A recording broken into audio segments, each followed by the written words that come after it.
Suprabhat. Good morning, dear students. Welcome back in your Hindi class. I hope you all are fit and fine. आज हम दो बैलों की कथा पढ़ेंगे। बच्चों, हमें पशु पक्षियों के साथ कैसा व्यवहार करना चाहिए? हमें मनुष्य की भांति ही पशु पक्षियों के साथ व्यवहार करना चाहिए। जब हम किसी पशु के साथ अच्छा व्यवहार नहीं करते तो उसे भी हमारी ही तरह दुख होता है। तो आइए आज इसी विषय से संबंधित ये पाठ पढ़ते हैं। छुरी नाम का एक किसान था। उसके पास दो बैल थे, हीरा और मोती। दोनों बैलों में बहुत प्यार था।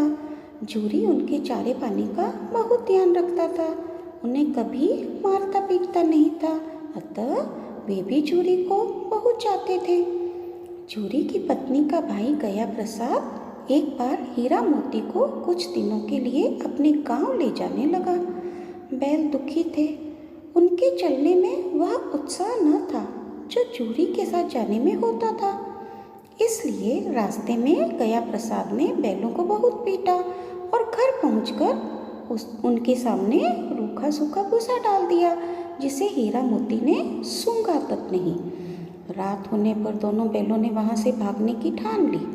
उन्होंने एड़ी चोटी का जोर लगाकर रस्सियां तोड़ डाली और भाग निकले।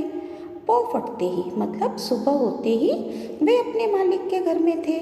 झूरी ने जब उन्हें थान पर खड़े देखा तो सब कुछ समझ गया।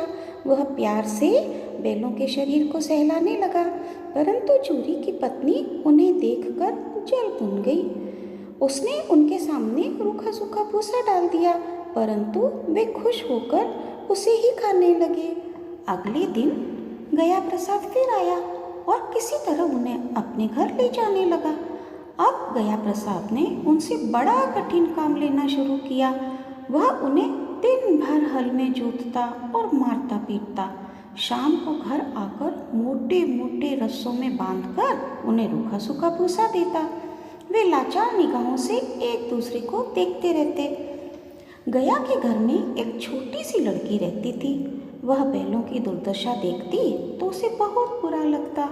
वह रात को चुपके से उन्हें रोटी खिलाती थी। दोनों बैल उसका प्यार देखकर अपनी मार और अपमान भूल जाते। एक दिन मोती रस्सी तोड़ने की कोशिश कर रहा था। इतने में वह लड़की आई और उसने दोनों बैलों को खोल दिया। दोनों वहां से भाग निकले। अब हीरा मोती आजाद थे। रास्ते में उन्हें एक सांड मिला। उसका सामना करने के अलावा उनके पास कोई चारा न था। उन्होंने साहस से काम लिया। सांड ने हीरा पर सामने से वार किया तो मोती ने उस पर पीछे से सींगों से हमला कर दिया। सांड घबरा गया क्योंकि यहाँ पर तो दो थे।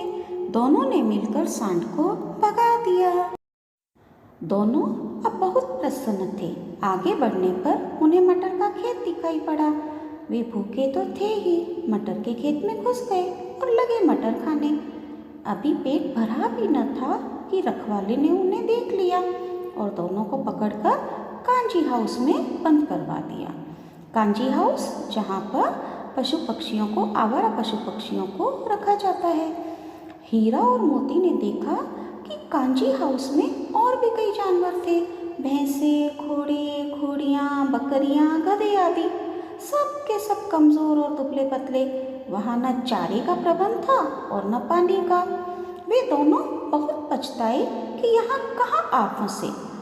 रात होने पर मोती ने हीरा से कहा कि अगर दीवार तोड़ दी जाए तो इस जेल से बाहर निकला जा सकता है।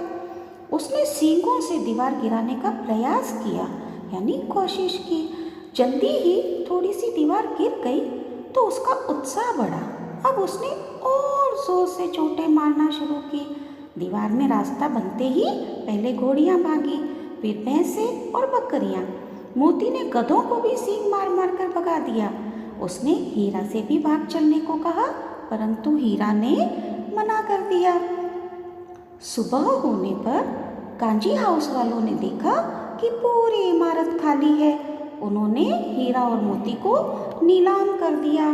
नीलामी में सबसे ऊंची बोली बोलकर एक व्यापारी ने उन्हें खरीद लिया। फिर वह दोनों को हाँकता हुआ अपने गांव की ओर ले चला। मार खाते खाते, भूख सहते सहते हीरा मोती बहुत कमज़ोर हो गए। उनकी हड्डियां निकल आई थी। भूख प्यास से व्याकुल बैलों में कुछ भी दम बाकी नहीं था। वे चुपचाप व्यापारी के साथ चलने लगे। रास्ता उन्हें कुछ जाना पहचाना लगा तो न जाने कहाँ से दम आ गया। दोनों तेजी से भागे, आगे आगे दोनों बैल, पीछे पीछे व्यापारी। परंतु जब तक वह उन्हें पकड़ता तब तक दोनों बैल अपने घर पहुंच चुके थे। झूरी को देखकर मानो वे खुशी से नाच उठे।